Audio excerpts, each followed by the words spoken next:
প্রশান্ত মহাসাগর পৃথিবীর বৃহত্তম জলরাশির একটি বিস্তৃত বিশ্লেষণ।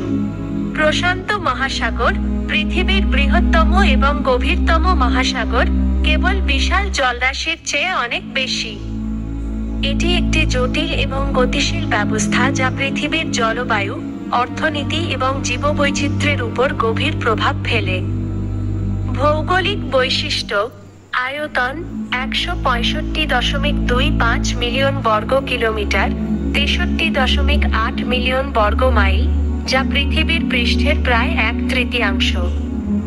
গভীরতা: গড় গভীরতা ৪,০০০ মিটার, ১৩,০০০ ফুট, এবং সর্বোচ্চ গভীরতা মারিয়ানা ট্রেঞ্চে ১০,৯৯৪ মিটার, ৩৬,০৭০ ফুট।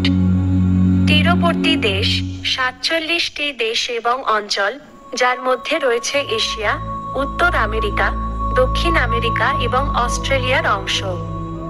প্রধান বৈশিষ্ট্য: Mariana Trench, Great Barrier Reef, Kuril Kamchatka খন্দক, পূর্ব প্রশান্ত মহাসাগরীয় উত্থান।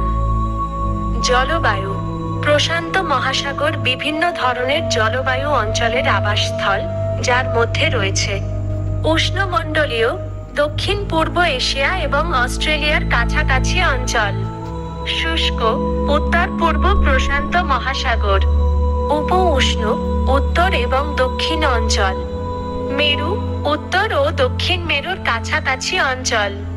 প্রভাব: জলবায়ু নিয়ন্ত্রণ: প্রশান্ত মহাসাগর পৃথিবীর জলবায়ু নিয়ন্ত্রণে গুরুত্বপূর্ণ ভূমিকা পালন করে। এটি সৌর তাপ শোষণ করে এবং এটিকে বিশ্বের বিভিন্ন অংশে বিতরণ করে, যা তাপমাত্রা নিয়ন্ত্রণে সহায়তা করে। এল নিনো এবং লা নিনা এর মতো জলবায়ু ঘটনাগুলিও প্রশান্ত মহাসাগরে উদ্ভূত হয় এবং বিশ্বব্যাপী আবহাওয়া পরিবেশকে প্রভাবিত করে। সমুদ্র স্রোত: প্রশান্ত মহাসাগরের জলবায়ু ব্যবস্থায় গুরুত্বপূর্ণ ভূমিকা পালন করে এমন অনেকগুলি প্রধান সমুদ্র স্রোত রয়েছে। উত্তর প্রশান্ত স্রোত উষ্ণ জলকে পশ্চিম উপকূলে নিয়ে আসে, যখন ক্যালিফোর্নিয়া স্রোত ঠান্ডা জলকে পূর্ব উপকূলে নিয়ে যায়। জীববৈচিত্র্য: প্রশান্ত মহাসাগর পৃথিবীর প্রায় অর্ধেক প্রজাতির মাছ, হাঙ্গর, তিমি, ডলফিন এবং আরও অনেক প্রাণীর আবাসস্থল।